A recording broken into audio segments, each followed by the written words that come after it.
하루의 시작을 주님과 함께 6월 14일 매일 성경 큐티를 시작하도록 하겠습니다. 오늘 함께 읽을 성경은 잠언 23장 15절에서 35절입니다. 우리의 몸과 마음, 뜻을 다해서 함께 읽도록 하겠습니다.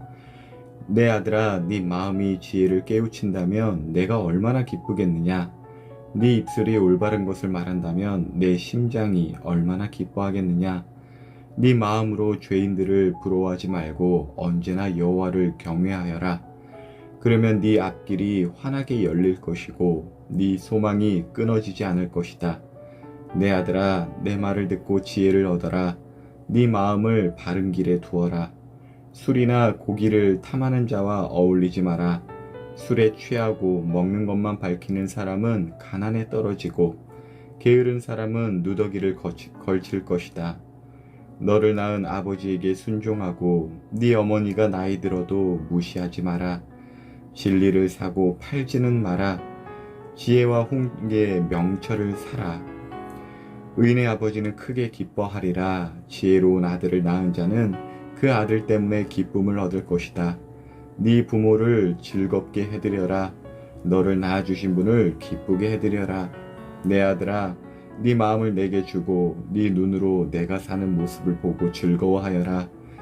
창녀는 깊은 구덩이며 바람난 여인은 좁은 웅덩이다. 그녀는 강도처럼 숨어서 기다리다가 수많은 남자들을 망친다. 재앙이 누구에게 있는가? 슬픔이 누구에게 있는가? 분쟁이 누구에게 있는가? 불평이 누구에게 있는가? 누가 불필요한 상처와 충혈된 눈을 가지고 있는가? 술독에 빠진 자에게 있고 독한 술을 들이키는 자에게 있다. 술잔에 따라진 포도주가 붉고 번쩍이며 목으로 술술 넘어가도 너는 거들떠 보지 마라.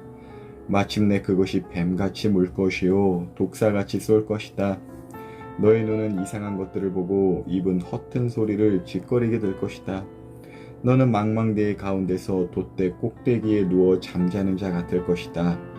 아무리 때려봐라 하나도 아프지 않다. 아무리 때려봐라 아무 느낌도 없다. 술이 언제 깰 것인가? 깨면 또 마셔야지 라고 말할 것이다.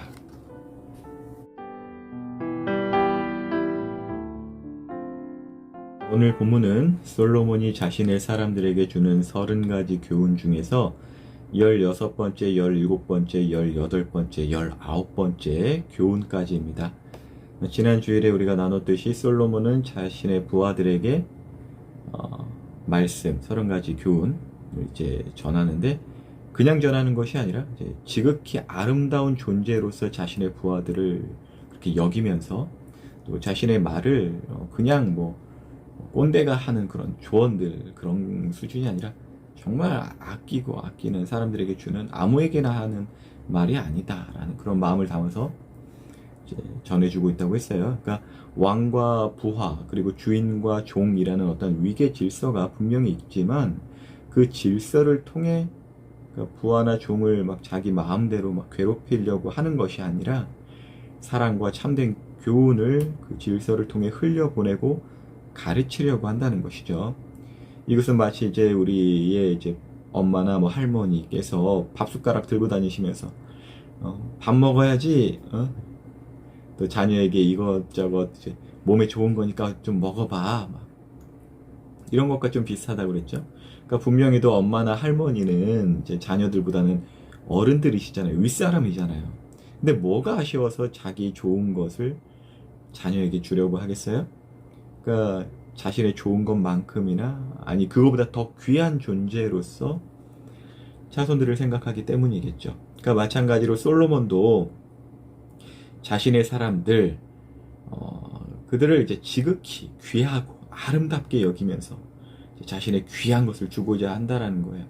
이것이 하나님께서 우리를 향한 마음이고 그래서 우리에게 하나님께서 말씀을 이제 주시는 것도 이 하나님의 말씀 성경책 돈 3만 원이면 이제 누구나 살 수 있는 성경책이지만 이런 게 아니라 하나님 보시기에 우리가 너무나 귀한 존재이기 때문에 자신의 귀한 말씀을 주고자 하신다는 거예요. 그래서 말씀의 자리, 묵상의 자리, 예배의 자리가 그 자체에 있는 것만으로도 우리가 어떠한 위치의 사람들인지 알게 한다고 했어요. 이것이 솔로몬이 공직자들에게 주는 30가지의 교훈 중에 첫째 교훈이자 또 하나님 나라의 사람들로서 말씀을 대하는 첫 단추라고 했죠.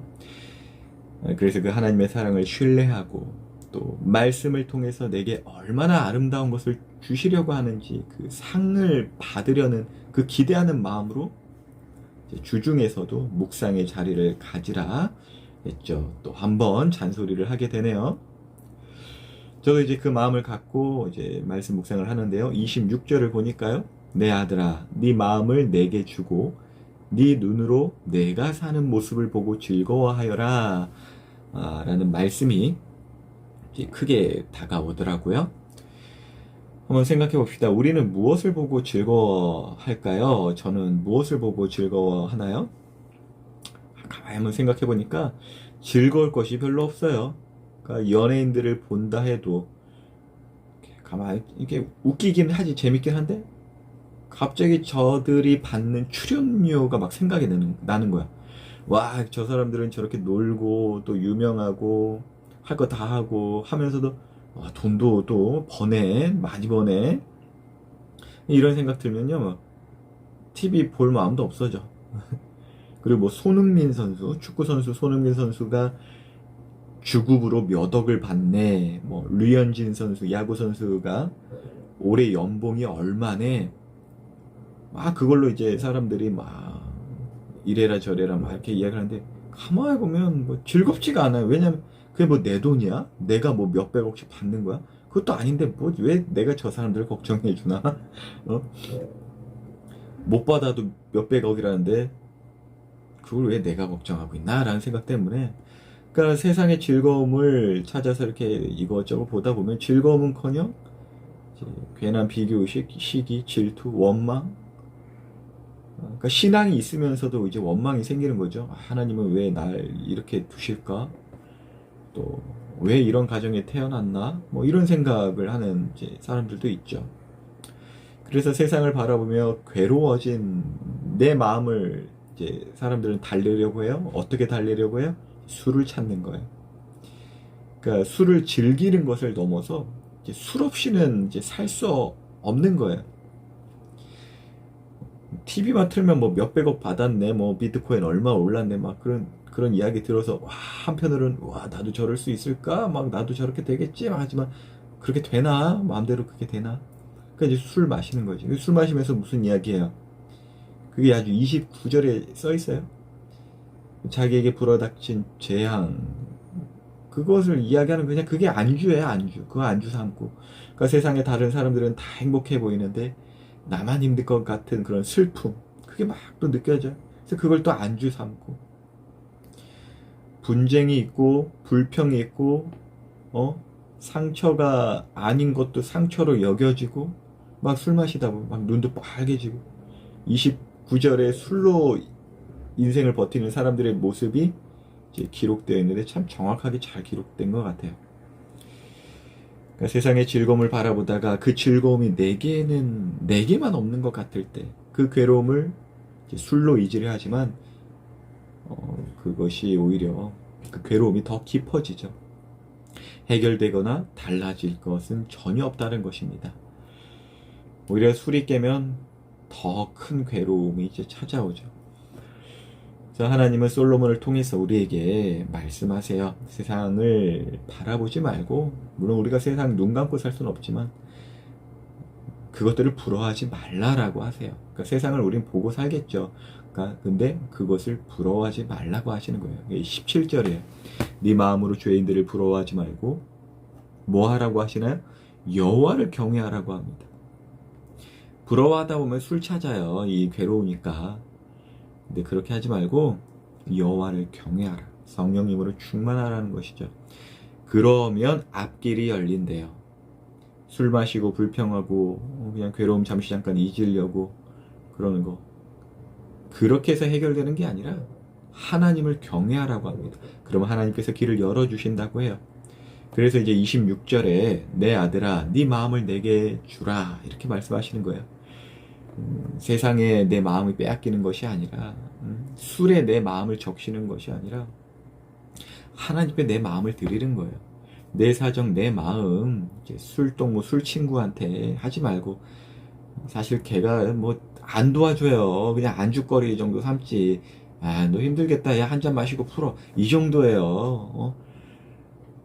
뭐 정말 좋은 친구, 뭐 그런 친구들은, 야, 그럼 내가 좀 도와줄게 뭐 하겠지만, 아, 그게 술김에 하는 말은 또 믿는 게 아니에요. 그게. 그래서 하나님께 고백하라는 거예요. 자기 마음, 나의 힘듦을. 그리고 이어서 보면은 26절이에요. 네 눈으로 내가 사는 모습을 보고 즐거워하여라 라고 하십니다. 그러니까 내 눈으로, 그러니까 우리의 눈으로 보기에 즐거워 보이는 것들, 아까 이야기한 뭐 비트코인 엄청 오르는 것, 즐거운 일이잖아요. 나도 11년 전에 좀 알았으면 미리 샀을 걸 그랬어. 막 이런 마음 든단 말이에요. 근데 왜 다시 또 괴로운 일 같아질까? 안 샀으니까 그때. 그 내일 아니니까. 이제 한번 사볼까 했는데, 이제 사면 뭐가 돼? 이제 지금 뭐 이미, 어떤 면에서는 새로운, 그것을 다시 차지하는 시기지. 류현진 연봉 수백억이래. 즐겁죠. 기사 보면은, 뭔가 내일 같기도 한데, 또 금세 이제 현타가 찾아옵니다. 왜 그게 뭐 내 돈이냐고. 내가 왜 류현진 걱정을 해. 류현진도 내 걱정, 내 이름도 몰라. 근데 하나님께서 사시는 모습, 하나님의 일은요, 정말 내 일입니다. 연예인들의 모습, 연예인 뭐하고 이게 아니라, 그건 우리랑 상관없잖아요, 사실. 근데 하나님께서 사시는 모습은요, 나를 위한 일들이거든요. 그것 좀 보고 살라라는 거예요. 이제 제 어머니를 이렇게 가끔이 아니라 이렇게 뵈면 허리가 이렇게 작아지고 오그라지는 모습이 점점 보여요. 이렇게 볼 때마다. 그게 왜 그러시겠어요? 나이가 분명히 드셔서 그런 것도 있긴 하겠지만, 나를 위한 희생이 보이는 거죠. 어머니 사시는 모습이 결국 나를 위한 희생이었다라는 거. 근데 그 모습이 저를 변화시키는 것 같더라고요. 제 아내가 여러 가지로 바쁘게 또 섬기고 저를 더 섬겨주세요. 그리고 곤히 잠든 모습을 이렇게 보고 있으면 제가 변하는 것 같더라고요. 내 아내의 사는 모습이 나를 위한 희생. 두 어머니의 사시는 모습이 우리를 위한 희생. 이것이 또 느껴지고, 담임 목사님이나 또 우리 부모님의 세대들, 우리의 보호자, 할머니, 할아버지들의 모습들을 보고, 그분들 사시는 모습. 근데 뭐 우리 왜 자꾸 연예인들이나 스포츠 선수들 보면서 괴로워 하는 거 보면 우리도 참 미련한 것 같아요. 그러니까 하나님의 사랑을 닮은 모습들, 그것을 보고 즐거워하라는 것이에요. 물론 뭐 어머니의 굽어진 허리 보고 또 제 아내가 지쳐서 곤히 잠든 모습 보면 뭐가 즐겁겠어요. 안쓰럽죠. 미안하죠. 그런데 그게 왜 그러냐면, 왜 즐거움으로 다가오냐면 22절이에요. 아버지에게 순종하고 어머니 나이 들었다고 무시하지 마라. 하나님의 명령이거든요, 그건. 그러니까 그 하나님의 말씀이 들리는 거예요. 곤히 잠든 내 아내 보면서 존중해지고, 두 어머니의 점점 나이 들어가는 모습에 좀 무시하고 살아야 되겠다. 이게 아니에요. 하나님께 혼나는 거예요, 그거 진짜. 그러니까 오히려 그것이 무서움과 두려움으로 하나님한테 또 복 받으려고 부모님한테 잘해줘 이런 게 아니라 사랑으로 다가오니까 그게 나를 이제 변화시키고 움직이게 하는 즐거움이 된다라는 것이에요. TV 보면 연예인 뭐하고 사나 다 대부분 그런 거잖아요. 별로 재미없어요. 그냥 보니까 뭐 운동하고 관리받고 취미생활 이렇게 하시는데 뭐 그분들도 사연이 있겠죠. 근데 이제 저의 어떠한 좁은 소견으로 봤을 때는 제가 속이 좁아서 그렇게밖에 생각이 안 들더라고요. 아니 돈 많으니까 다 하고 사네. 참 째째한 사람인가 봐요, 저도. 그래서 그거 보지 않아요. 저는 제 수준을 알기 때문에. 하나님 말씀대로 하나님은 뭐하고 사시나 보는 거예요. 그게 이제 말씀 묵상이죠. 여러분들도 나는 좀 그렇게 나도 속이 좁은 사람이고 내 수준 그렇게 높은 사람 아니냐면 하나님 뭐하고 사시나 보세요. 하나님의 사랑을 기억하는 그 첫째 교훈을 기억하면서 내 가족들, 내 주변의 친구들, 우리 청소년들을 바라보는 거예요. 그때야말로 내가 사랑받는 존재이구나. 나를 위한 희생들이 여러 인생들 가운데 있구나. 심지어 가게에서 물건을 파는 아주머니를 보면서 느끼는 거예요. 그냥 나는 돈 주고 그냥 사는 거겠지만 저 상추를 수확하기 위해서, 저 배추를 수확하기 위해서 얼마나 많은 수고가 그동안 있었고, 하나님께서 햇빛을 얼마나 많이 공급하셨고, 그래서 내가 이렇게 편하게 구입을 하고 있구나. 모든 세상을 바라보는 관점에 있어서 나를 위한 하나님의 열심으로 보여진다라는 것이에요. 난 정말 사랑받는 존재이구나. 난 모든 면에 있어서 도움을 받고 있구나. 그래서 나도 사랑하고 싶구나. 나도 하나님을 닮아서 누군가에게 도움이 되는 인생이 되고 싶구나. 그게 즐거워진다라는 것이죠. 우리의 시선,